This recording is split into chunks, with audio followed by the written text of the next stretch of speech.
안녕하십니까. 연세안병원 암지식정보센터 황세희입니다. 보건복지부가 최근에 발표한 자료에 따르면 한 해 대한민국 암 환자가 25만 4천 명 정도라고 합니다. 그리고 이 수치는 앞으로 해마다 증가할 것으로 예상이 되는데요. 그중 다행인 점은 70%가 5년 생존을 한다는 사실입니다. 다시 말해서 전체 암 환자 중에서 70%는 치료가 된다는 얘기인데요. 이렇게 높은 치료율을 보이려면 좋은 치료법이 도입돼야 되겠죠. 오늘은 그래서 암 치료 중에서 꽃이라고도 할 수 있고 가장 최첨단 치료법이라고 할 수 있는 방사선 종양 치료에 대해서 알아보는 시간 마련해 보았습니다. 오늘 모실 연사님은 방사선 종양학과 이익재 과장님 모셨습니다. 안녕하세요. 연세안병원 방사선종양학과 이익재입니다. 예, 그러면 이 과장님 우선 먼저 연세안병원에 대해서 좀 자랑을 해주세요. 연세안병원은 1969년에 국내 최초의 암 전문병원으로 거듭났고요. 저희가 2005년에 최초의 로봇 수술기도 도입이 됐고 2013년에는 로봇 IMRT라는 최초의 방사선 치료기계도 도입이 돼서 최초의 방사선 치료기기들이 도입이 되고 최첨단 방사선 치료 장비들, 최첨단 수술 장비들이 갖추어져 있습니다. 510개의 병상을 가지고 있고 100개의 항암약물 치료센터가 되어 있습니다. 네, 연세안병원은 암 치료를 위해서 최고의 시스템과 의료진이 모인 곳인데요. 그 암병원 안에서도 여러 가지 진료과가 있지 않습니까? 과장님께서 지금 그 치료를 담당하시는 방사선 종양학과 어떤 일을 하고 계신지 소개 좀 부탁드릴게요. 예, 저는 방사선 종양학과인데요. 말 그대로 종양이 있고 방사선이 있듯이 종양을 방사선으로 치료하는 과입니다. 보통 종양을 치료하는 방법에는 세 가지 방법이 있잖아요. 수술하는 방법이 있고, 항암 치료하는 방법이 있고, 그리고 방사선 치료를 하는 거가 있습니다. 그래서 제가 맡은 부분은 방사선으로 암을 치료하는 거입니다. 암을 치료할 때 방사선 치료하기 위해서 아무렇게 할 수 있는 건 아니고 방사선 치료를 어떻게 할지 계획을 하고 방사선 치료하는 중에 환자분이 힘들어하지 않는지도 보고 방사선 치료 끝나고 나서의 치료 경과라든지 부작용 등에 대해서 저희가 관찰하는 과라고 생각하시면 될 것 같아요. 네, 근데 일반인들이 방사선과로 알고 있는 거하고는 많이 다르잖아요. 보통 방사선과 하면은 영상의학과, 그러니까 진단을 위한 사진을 저희가 엑스레이 찍고 CT를 찍고 이런 말씀들을 많이 하시는데 그거는 병이 어떤 곳에 있는지 그리고 무슨 병인지를 진단받기 위해서 하는 과가 영상의학과의 주로 업무이고요. 저는 주로 그 방사선을 이용해서 방사선으로 암을 치료하는 게 전문이라고 생각하시면 될 것 같습니다. 네, 근데 암 치료하는 데 있어서 그 분야가 여러 개 있잖아요. 그 과장님께서 이쪽 치료를 택하신 이유는 달리 있나요? 예, 고등학교 때 사실은 물리를 좀 재밌어 했는데요. 종양학에서 여러 가지 이제 아까 말씀드렸듯이 수술, 그리고 항암 치료, 또 방사선 치료에 대해서 수업을 들었는데 방사선 치료에 대해서 수업을 듣다 보니까 그것이 굉장히 물리랑 굉장히 밀접한 관련이 있고 그 다음에 방사선 치료할 때 저는 좀 암 환자들에 대한 치료를 좀 담당하고 싶다라는 생각이 들어서 암 환자를 볼 수도 있고 그 다음에 이제 물리랑 관련된 과목이 방사선 종양학과이다 보니까 방사선 종양학을 선택하게 되었습니다. 들리는 말에 의하면 그 과장님 그 종양학과 전공이실 때 IMF가 터져서 좀 걱정하셨다는 얘기도 있던데요. 네네네. 그래서 IMF가 딱 터졌을 때가 이제 제가 전공이 1년 차였는데 그때 이제 저희 과가 특성상 방사선 종양학과는 대학병원이나 굉장히 큰 규모에 있는 데만 방사선 치료를 하는 과가 있습니다. 그렇기 때문에 그 건물들이 막 짓고 있는 찰나에 IMF가 터지니까 어떤 병원들은 공사가 중단되기도 하고 직장을 잃기도 하고 이러니까 저희 같은 경우에는 꼭 대학병원이나 큰 데 취직을 해야 되는데 그런 자리가 혹시 이제 없어질까봐 많은 선배님들이 너네도 어떡하니 막 이러면서 그런 걱정을 저한테 말씀해 주신 적이 있어서 그때 고민을 잠깐 했던 것 같습니다. 네, 근데 최근에는 방사선 종양학 이 치료 전문을 선택하는 전공의 선생님들도 많이 늘어나고 있잖아요. 그리고 연세안병원뿐 아니라 이렇게 방사선 종양학과 따로 두고 있는 종합병원이 많은 것 같은데요.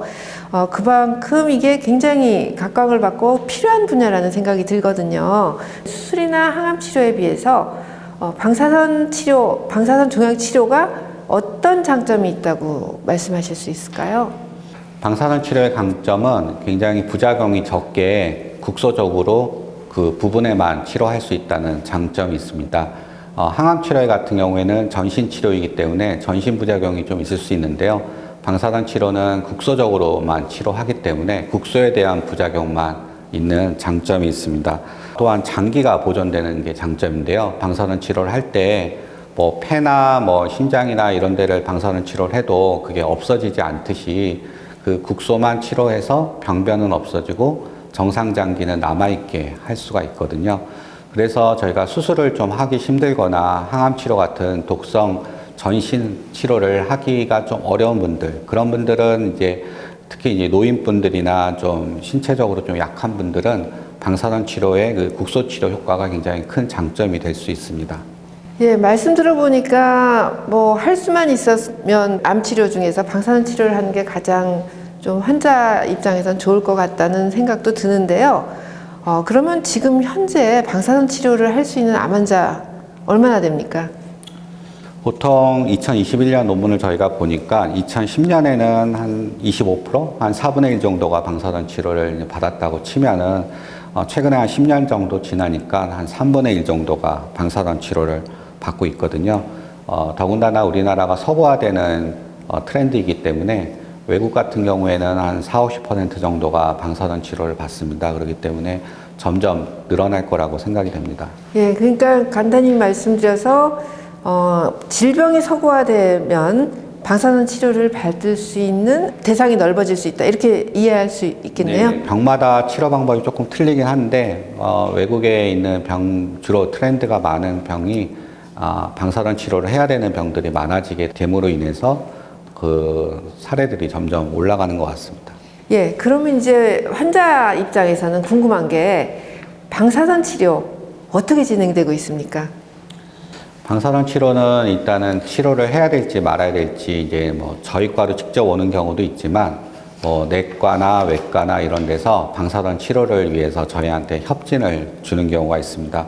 그래서 협진을 줘서 방사선 치료하는 결정을 내리기도 하는데 요즘은 이제 다학제라는 게 있어가지고 다학제를 통해서 이 환자한테 가장 적합한 치료가 방사선 치료인지 아니면 수술인지 이런 것들을 협의하는 과정을 통해서 방사선 치료를 진행하게 됩니다.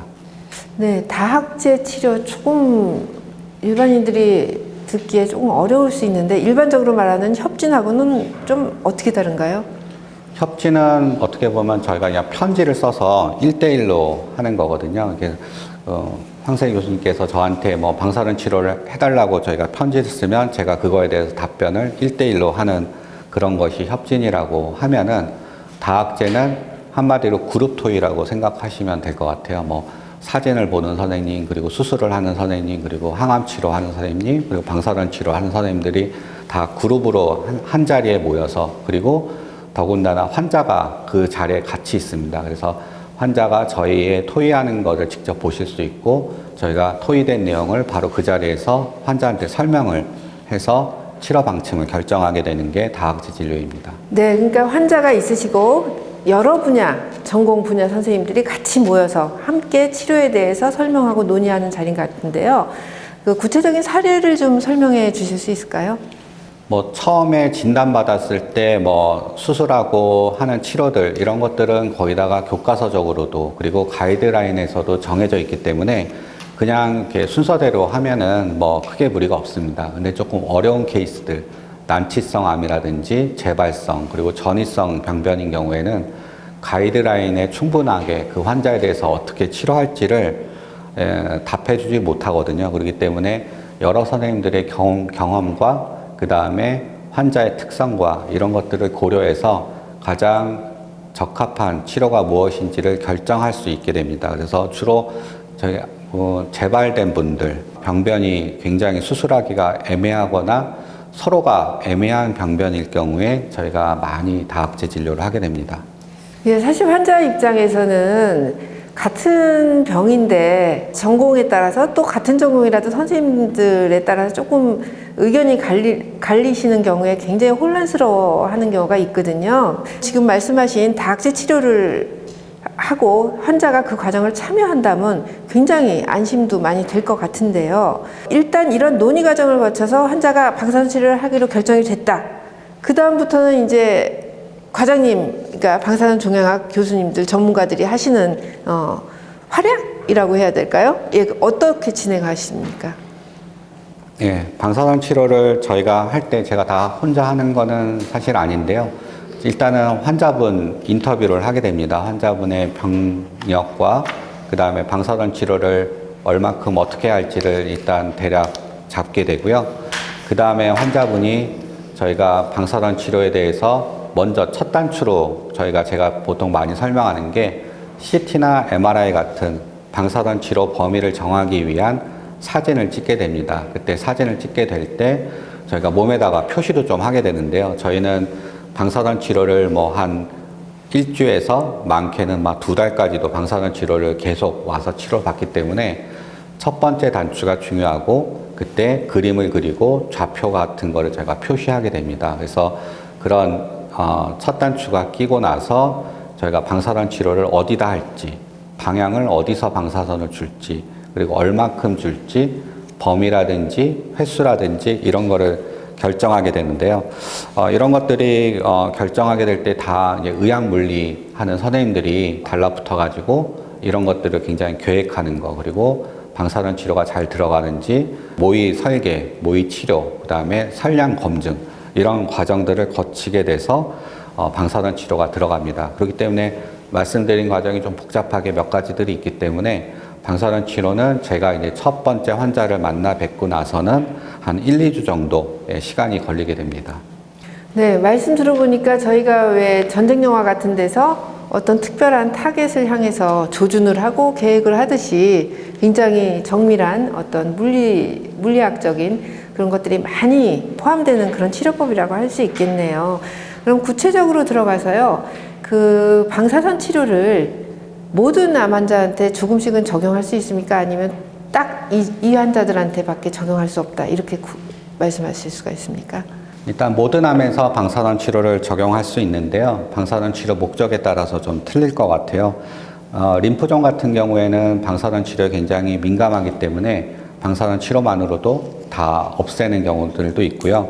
그 다음에 폐암 같은 경우에는 방사선 치료랑 그 다음에 항암 치료랑 같이 동시 항암 화학 방사선 치료라고 해서 같이 이렇게 들어가는 경우가 있습니다. 또 완치 목적으로 들어갈 수 있고, 그 다음에 전립선암, 항문암, 간암 같은 경우에도 완치 목적으로 저희가 방사선 치료를 시행할 수 있습니다.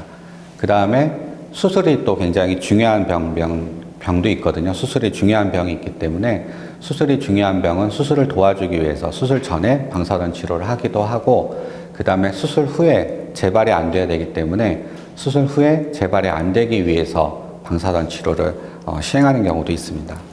예, 말씀 들어보니 방사선 치료 단독으로도 하기도 하고 항암 치료랑 같이 하기도 하고 수술 전에도 하고 수술 후에도 하고 굉장히 그 활용이 다양한 것 같은데요. 그럼 교수님, 저희가 제일 힘들어하는 게 사기암이잖아요. 사기암에서도 방사선 치료가 효과가 있을까요? 예, 사기암에서도 방사선 치료를 굉장히 요즘은 들어 많이 하게 됩니다.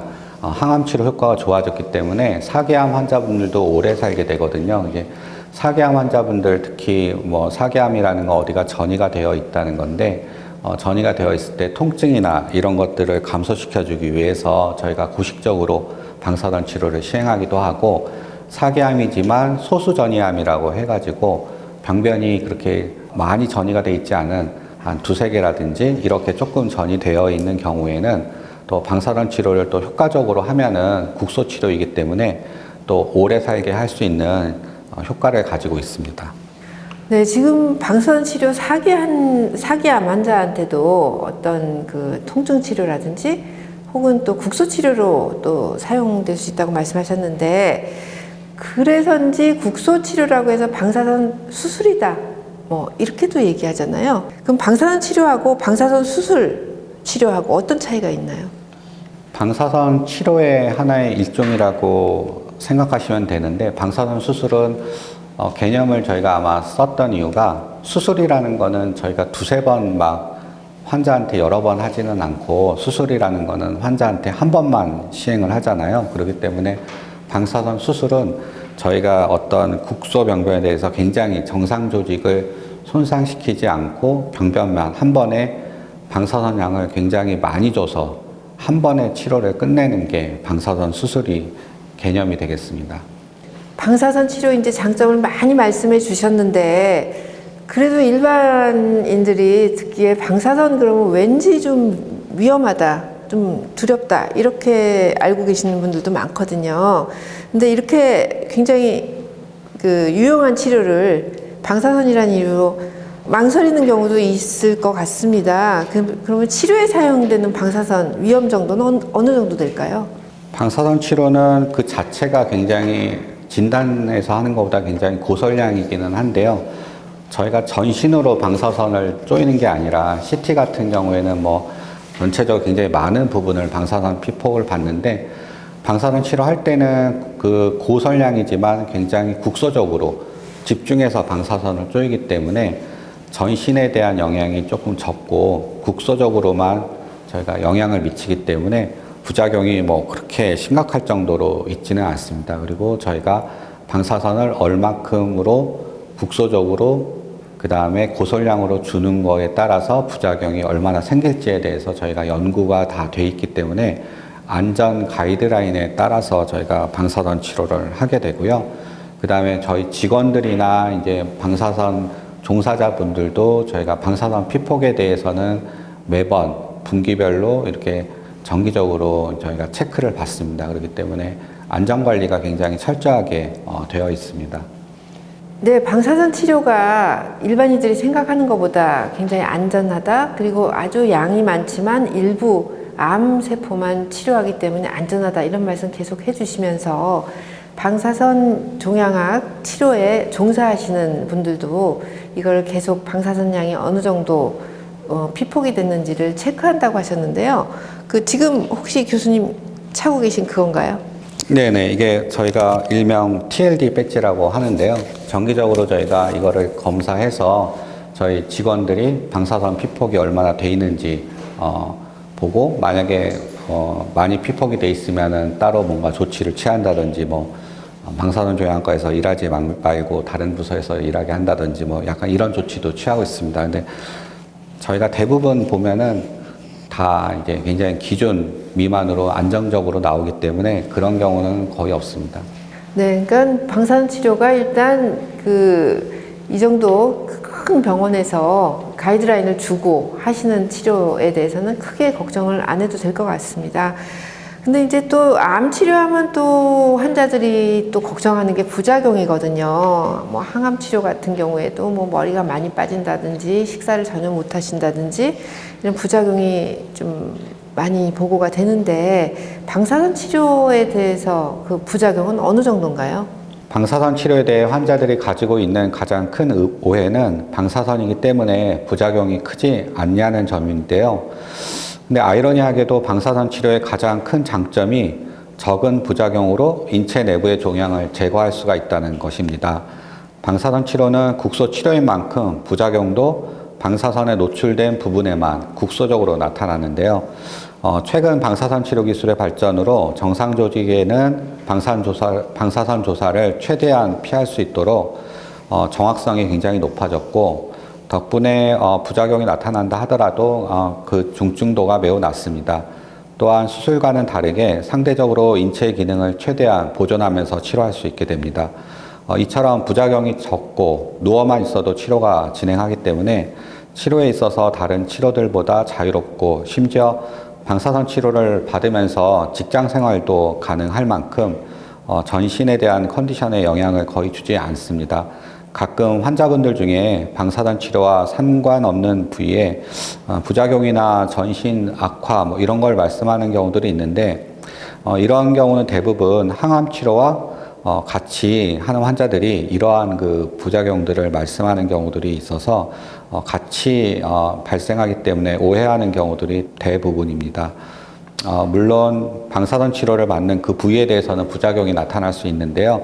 예를 들어 두경부암에 대해서 방사선 치료를 받으면 입 주변이 헐거나 목의 피부가 빨개지고 벗겨지는 부작용을 호소하는데 보통 이런 부작용들도 방사선 치료가 끝나면 회복이 되고요. 방사선 치료 중에 생기는 부작용들에 대해서는 저희가 증상 조절을 위해서 약도 처방하고 있기 때문에 너무 걱정 안 하셔도 됩니다.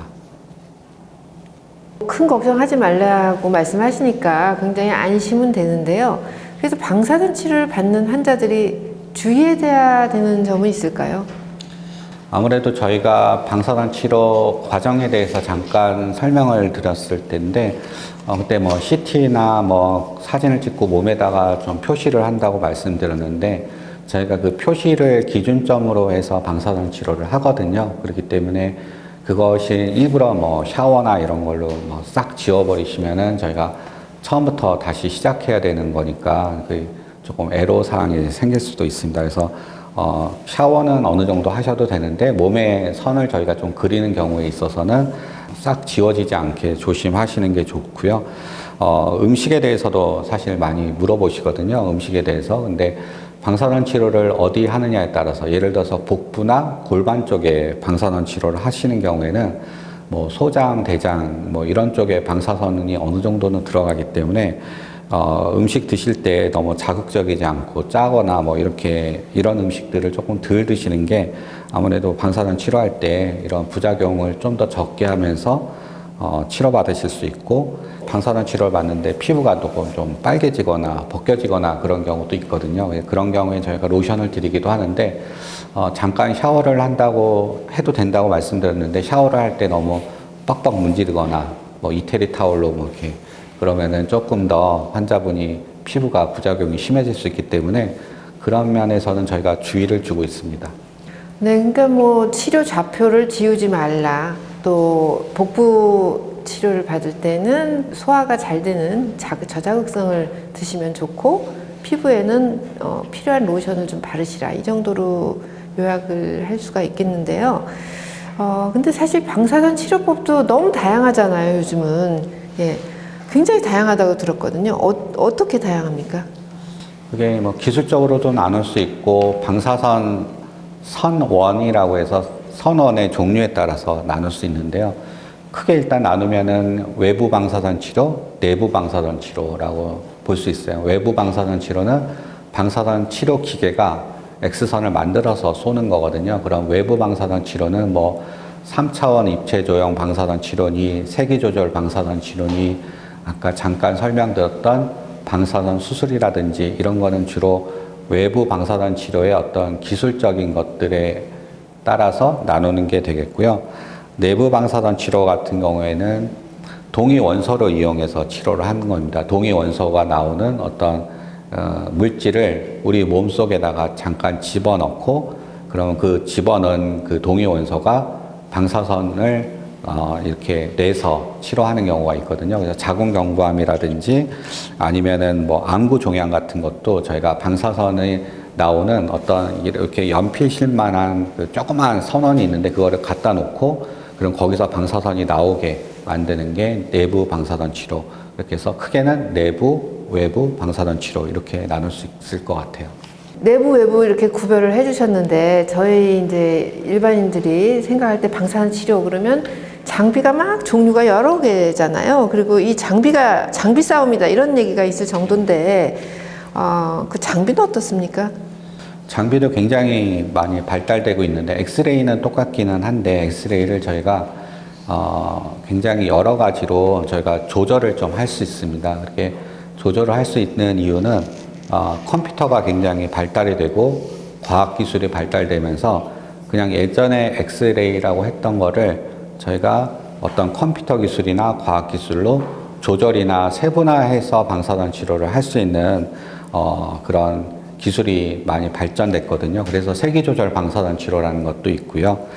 그 다음에 방사선 치료만 이렇게 발달된 게 아니라 아까도 말씀드렸던 영상의학과, 진단하기 위한 검사법도 굉장히 많이 발달을 했습니다. 뭐 PET라든지 MRI라든지 이런 것들이 굉장히 퀄리티가 굉장히 좋아졌기 때문에 저희가 사실 그거를 굉장히 이용을 많이 합니다. 그러면 진단을 잘해서 병변의 위치라든지 모양을 저희가 잘 알 수 있으면 그거를 잘 이용해서 방사선 치료를 정확하게 할 수가 있거든요. 그래서 저희가 방사선 치료 기술도 발전했지만 영상의학도 발전하고 그거를 이용해서 굉장히 빠른 속도로 발전을 하고 있습니다.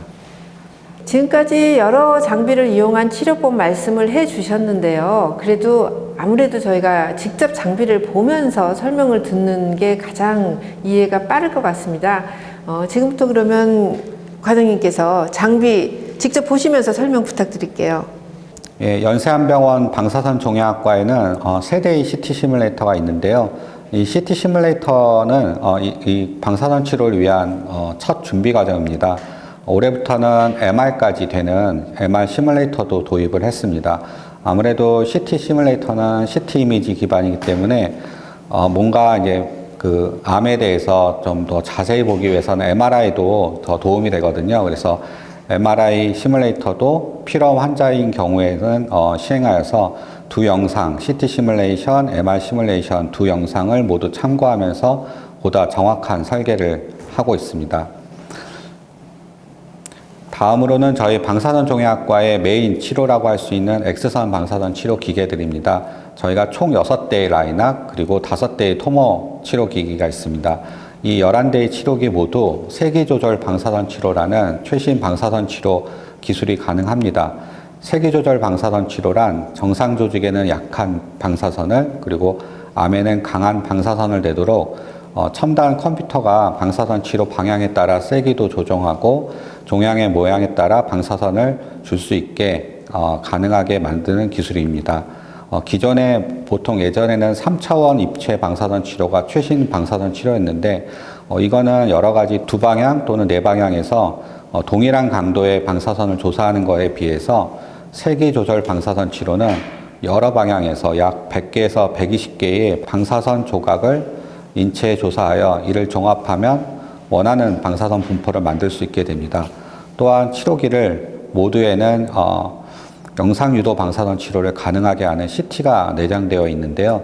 영상유도 방사선 치료란 정밀하게 정확한 방사선 치료를 위해 방사선 치료 시에 영상을 사용하여 추적하는 치료하는 기술을 말합니다. 매 방사선 치료 직전에 방사선 치료기 내에 있는 X선 또는 CT를 이용하여 양질의 치료 부위의 영상을 얻게 하는 방사선 치료 기기가 되겠습니다.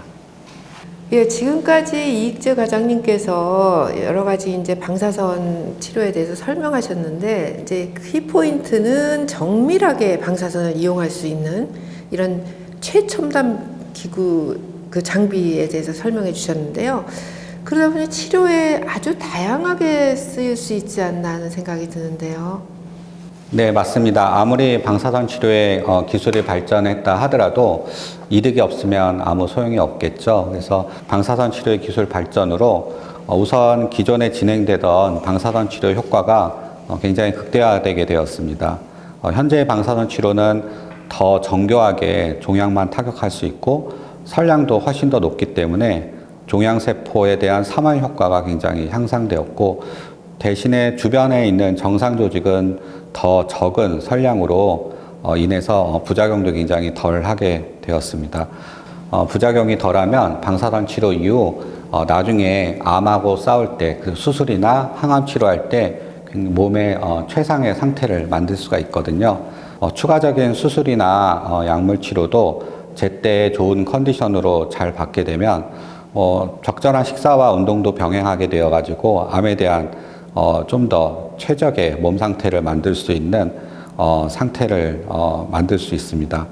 암 환자의 삶의 질이 중요해지는 최근에 현재 방사선 치료는 굉장히 이런 면에서 굉장히 큰 기여를 할 수 있다고 하겠습니다. 예를 들어서 직장암의 경우에는 방사선 치료를 한 20회 정도 넘게 꽤 한 달 정도는 저희가 치료를 받는데요.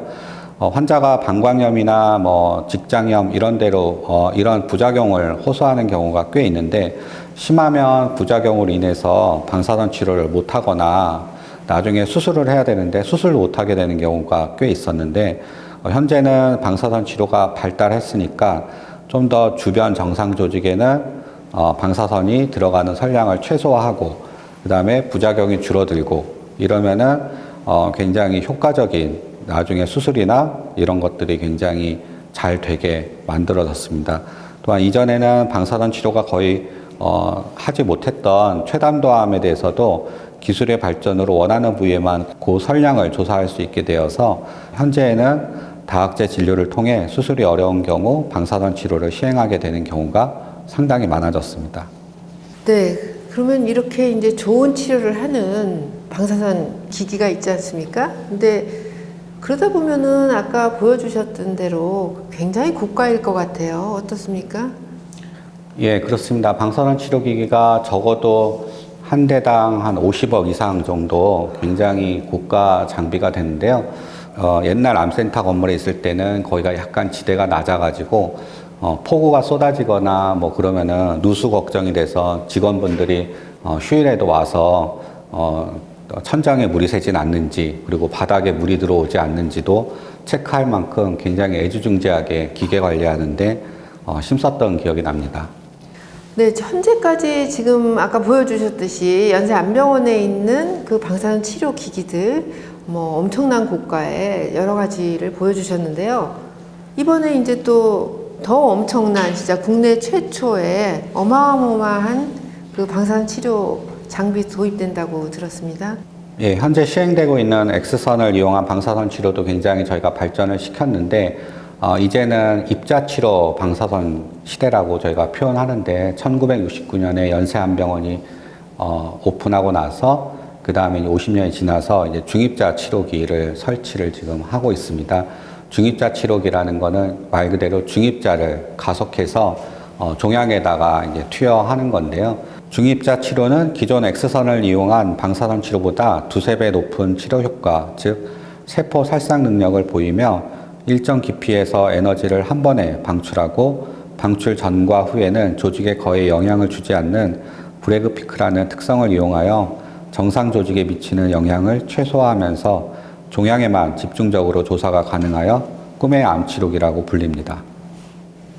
네, 그러니까 중입자 치료라는 건 기존의 그 암 치료에 쓰이던 방사선 치료기기보다 두세 배 정도 종양 파괴 효과가 있고 또 방사선이 들어와서 처음에는 쭉 있다가 암세포 근처에 도달해서 결정적으로 엄청난 양을 내는 브래그 피크라는 것 때문에 효과는 좋고 부작용은 적다 이렇게 이해가 되는데 맞습니까?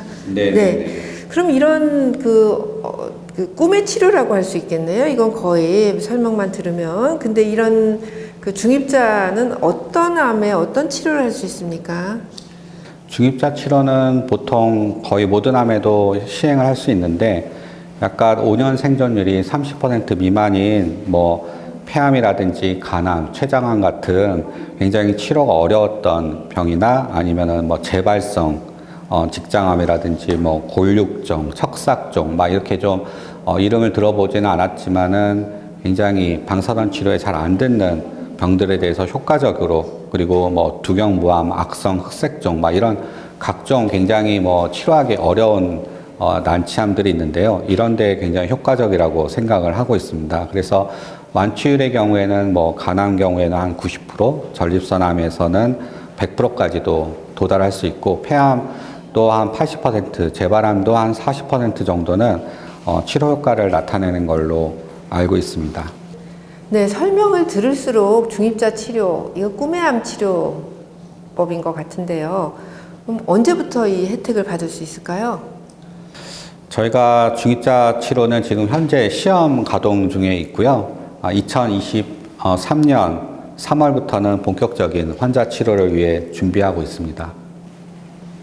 근데 지금까지는 이제 그 암 치료에 쓰이는 방사선 치료 효과에 대해서 쭉 말씀을 드렸는데요. 이 방사선이 암 치료 말고도 또 다양하게 재미있게 또 다양한 분야에서 사용된다고요?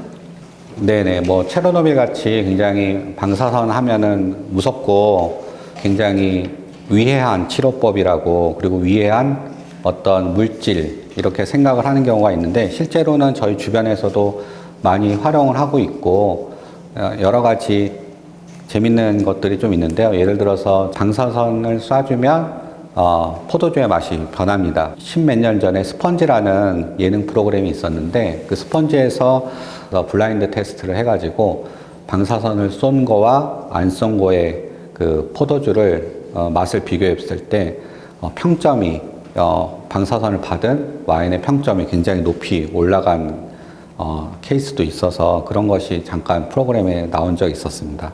아, 네, 아주 재밌네요. 뭐 다른 예도 있을까요? 다른 게 이제 방사선을 받으면 어떤 물질의 성질이 조금 탄성이라든지 이런 게 좀 바뀌는데요. 예를 들어서 골프 좋아하시는 분들은 골프공에 방사선을 쏘면은 거리가 좀 더 나갈 수 있습니다. 그리고 타이어 같은 데도 방사선을 쪼이면은 탄성이 조금 좋아져서 수명이 좀 더 오래 간다고 하는 얘기들도 있고요.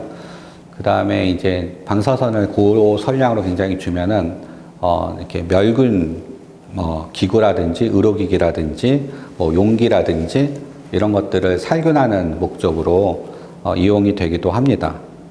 그 말씀 잘 들었는데 지금 20년 넘게 암 환자 치료에 종사해 오셨잖아요. 보람도 많으셨을 것 같은데 자랑하실 만한 게 있으시면 말씀해 주세요.